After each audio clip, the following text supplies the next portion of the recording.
People in Juniata formed long lines today as Philadelphia tries to make sure everyone has a chance to get their shot.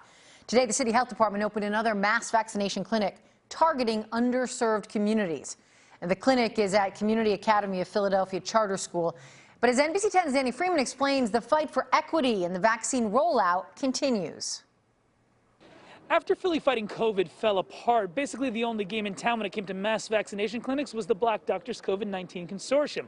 Well, now the city is trying to learn from the consortium's work and make sites like these, but effectively targeting underserved communities comes with constant challenges. Miriam Velez was thrilled she could get her in-laws vaccinated today. Great news, because like I said, he has COPD and he's up in age, and my mother-in-law as well. So, they're going to get vaccinated, and then 21 days later, thank God, God willing, they'll get their second shot. But the journey to this first shot was hard. My whole thing was, they were lucky enough to have my husband and I to do everything, but there's people out there that don't speak the language, and it's got difficult for them to do it online. Language, comfort, accessibility, all key challenges for vaccinating Philly's Latino and Black populations. You had asked what the city was doing to try to reach these folks. This is it. This is one of the big ones, so that people feel comfortable coming here for all kinds of reasons. The goal of today's vaccine clinic at the Community Academy of Philadelphia Charter School in Juniata was to vaccinate 400 Philadelphians from underserved communities of color.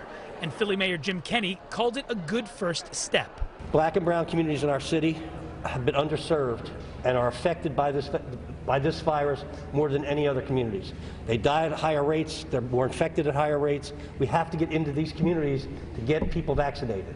City Council member Maria Quinones Sanchez says it's been a bumpy ride to vaccine equity, but putting clinics right in these neighborhoods is crucial. We had to bus people in to feel comfortable to going to the Lear Core Center. So this is what we have to do in communities like the Hispanic community. So far, these clinics are not walk-ups like the Black Doctors 24-hour vaccine event last week.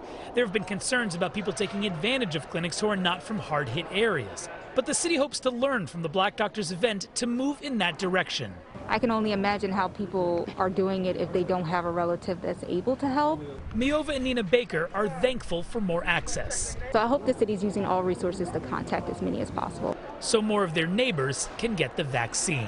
But the reality is, a lot of people say that this really is just practice, because once we get to Group 1C, when a lot more Latino essential workers are eligible for the vaccine, that's when it's key to have all this infrastructure set up so we're ready for that next step.